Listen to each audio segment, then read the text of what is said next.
You're listening to The Travel Show with John Guinn on ukhealthradio.com. I'm talking holiday photographs with Matt this week. Matt's a professional photographer. He's sharing his experience and tips on to ensure that we take great pictures when we go away and don't have pictures we just look at and go, oh, what was that? And then stuff them somewhere because we're so embarrassed.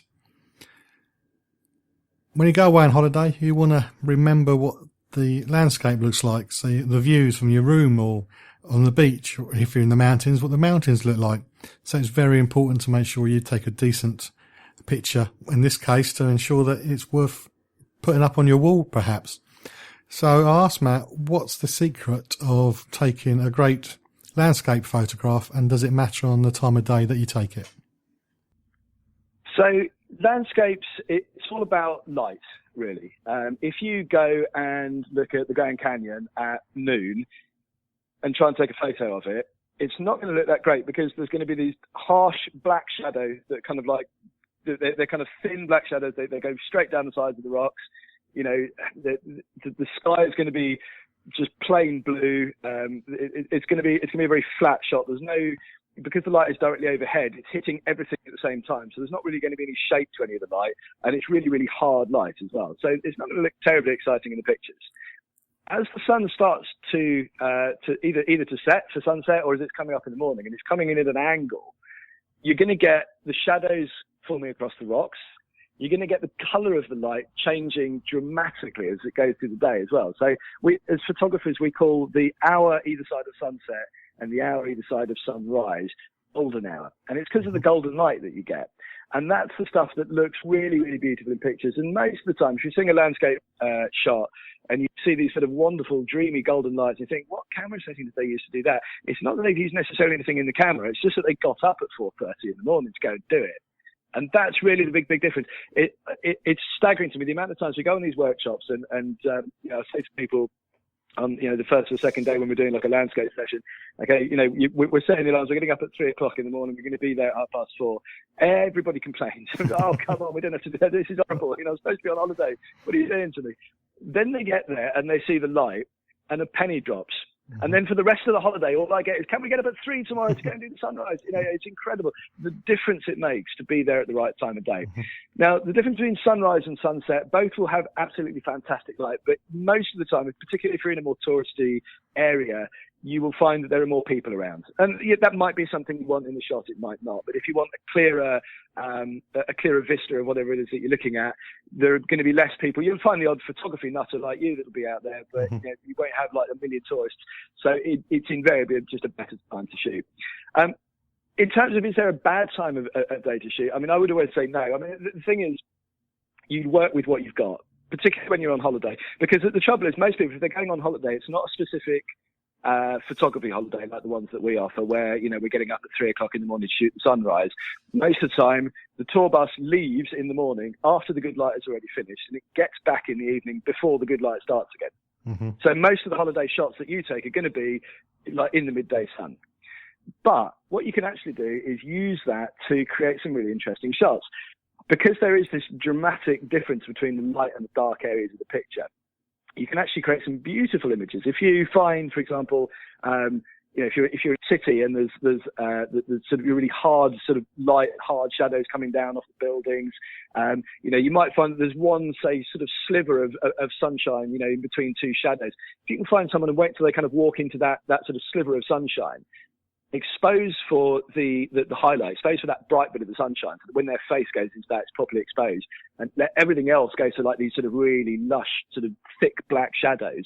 It can look really, really dramatic. You know, it's almost like a spotlight that goes onto somebody. Occasionally you can find that where you've got a shard of light will hit a sculpture or something, or, you know, if you're going somewhere where there's like tourist attractions, you know, find that, you know, really hard light that's just hitting off some famous monument, and just capture the slivers of light that are hitting from those shadows, and let the shadows go to black. You know, really work with those areas of light and dark and make them, because the camera won't see the world in the way we do. You know, we can determine with our eyes a huge dynamic range between dark and light in one sweep of our eyes, because our irises are going in and out the whole time. They're contracting and expanding so that whatever we're looking on feels properly exposed to us. And as a result of that, the whole world seems properly exposed. but the camera has to make a choice, or you have to make a choice for it, whichever way, if you've got it on auto or not. But it's going to make a decision of which sliver of that sort of exposure it's going to see. So if it's exposed for the really, really bright bits, everything else will go black. If you're exposed for the really, really dark bits, everything else will go white. So if it's really, really bright light, you can either expose for the highlights and let the shadows go black, and that'll give you a really nice contrasty image. Or if you want to, going back to that example we had before about, what happens when you shoot somebody that's backlit by a window light, or they've got the sun behind them or something, you can actually, by exposing correctly for their face, which is the sort of dark, shadowy bit, let the rest blow to white. Let it blow out, because it's not the subject of the picture. Mm-hmm. So it doesn't have to be necessarily part of the composition. But having it blow to white gives you that separation between the subject and the background. So it's all about really sort of seeing, photographers are problem solvers, mainly. You look at the light, you look at the situation you're in, and you figure, how can I use this to my advantage to make an interesting picture out of what I've got? And if you're on holiday, 9 times out of 10, that means you're going to be shooting into the midday sun. So, use that to your advantage and take the pictures that work in those situations. Candid shots. Does that make sense? It does make sense, yeah. I was trying to picture it as you were talking about it and trying to get it in my head. The problem with radio, isn't it? You can't see what you're talking about, but I got there. Yeah. Candid photos. What should people be aware of before they start sticking cameras in people's faces or trying to take a subtle shot of somebody? Is there an etiquette to that sort of thing? Yeah, so I do street photography workshops, and one of the biggest fears that people have with street photography or candid photography is what happens when you take someone's picture they're not expecting. Are they going to get aggressive towards you? Are they going to punch you in the face, steal your camera, all this stuff. So the one thing I always say, human beings are programmed to sort of respond to threats from strangers or people that they're kind of like wary of. Mm-hmm. But as soon as you make eye contact and you smile and you say thank you, you're not a stranger, you're not a weirdo anymore. You're a nice human being, So I always say to people, regardless of a lot of the time people don't notice, but I always make the effort to try and make eye contact after I've made the shot, not before, otherwise it's not candid anymore. But when I've taken the picture, I always try and make eye contact and just say, thank you, I really appreciate that, whatever it is. And I try and give them a reason also why I've taken the shot. The thing is, when we're attracted to taking a picture of somebody on the street, it's usually for some reason. They're usually, it's because they're wearing an amazing hat, they have a beautiful face, they've got incredible clothes on, they've got really cool shoes, what do they do? They're playing the saxophone, whatever it is that they're doing that drew your attention. 9 times out of 10, that thing that attracted you to them is something that that they're proud of. They like this hat they bought and they wear it walking down the street. So, if you say, I like your hat, that's really cool, I love your sunglasses, or you have a beautiful face, or I love this really cool beard, or whatever it is that, I love your tattoos, whatever it is that attracted you to that photo in the first place, most people were going to be, oh, cheers, that's great, So a lot of the time it's about being a decent human being. The other thing is not being kind of sneaky with it. There are 2 schools of thought in doing candid photography. There's the school of thought that says that, if you get sort of right up in someone's face and take sort of shots from like a meter or 2 away from them, they're more likely to kind of see that as a threatening behaviour, you're kind of in their space. So therefore, you should step back a little bit and then use a longer lens. What we talked about focal lengths before, something up around 90 mil, 100 mil, 130 mil, rather than say 24 mil or 35. But the thing with that is that that's fine until you do get caught. And so if you're the person that's hid in the bushes with a telephoto lens taking pictures, that's much, much harder. I want to be up to explain, right? I mean, that just feels like you're being a creepy weirdo. Mm-hmm. Why are you all the way over there? Are you surveillance? Are you police? Are you sort of some sort of dodgy character? What's your motivation for doing that? Whereas if you're up in the scene, you're taking pictures, you're part of the scene. You're being open about what you do. A lot of it, it's about how you act. It's how you present yourself as well. Dress. Don't sort of have clean clothes on. Sort of dress nice. I mean, you don't have to put a suit on or anything, but don't dress like a creepy weirdo. Because then you'll look like one. And so people kind of respond to that side of things. Obviously, there's also this common sense. I mean, if you are shooting somewhere in the world where it's more dangerous, You know, you need to take a common sense view about whether or not it's the right thing to take your camera out. You know, if you're shooting in some, you know, sort of dangerous, you know, sort of favela or somewhere, or some sort of, you know, really dodgy area of a city where you know that the camera gear in your bag is probably the equivalent of a year's wages for some of the people that are living there, and there are high murder rates and all that kind of stuff. You know, and unless you've got minders with you, or you really know the area, you know, but if you're just a tourist and you're off the beaten track and you're down there and you don't really know what you're doing and you don't feel confident in that situation, then I'd recommend, you know, sort of not doing that. There are plenty of pictures that you can take in the world that don't require you to be shot in order to get the picture. You know, there's very few pictures that you take on your holiday that are going to end up in an exhibition in MoMA. So, you know, the reality is it's going to go on your Facebook page and get, you know, 17 likes. Is that worth being shot? You know? Yeah.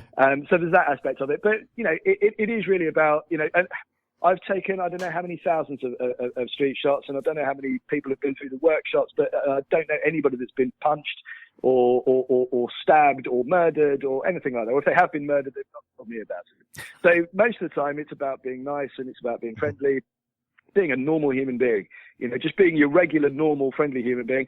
And occasionally, once in a blue moon, somebody might ask you to delete the picture. I always do. You know, that's never been a problem.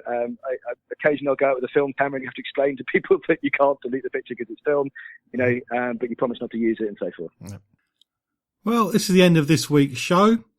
If I sound a little bit weird, it's because I was recording the show with a migraine. If you've ever had a migraine, you know what I mean. I don't want any sympathy. I'm just trying to explain why maybe some of my words faded in and out. It's difficult to talk when you can't focus on the microphone. That's my excuse, and I'm sticking to it. As I mentioned earlier in the show, if you've been to Hawaii, please do share your photos at facebook.com/John Guinn Travel Show.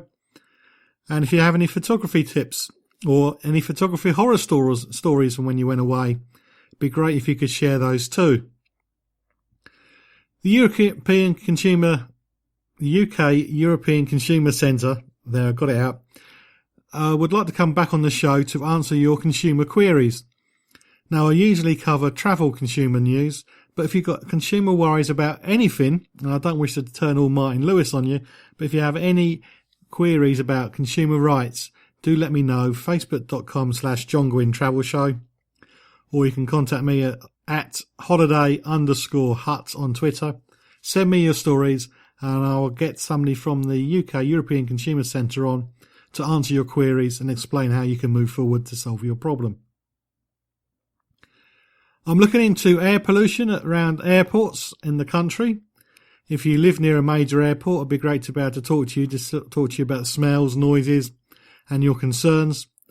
Just as I started doing the work into this, the government released an independent report saying that everything's wonderful and everything smells of roses, but it would be nice to be able to investigate it. So if you live near an airport, Heathrow, Gatwick, Luton, whatever, please do make contact with me via the Facebook or Twitter, and I'd like to have a chat with you to talk to you about your experiences of living next door to an airport.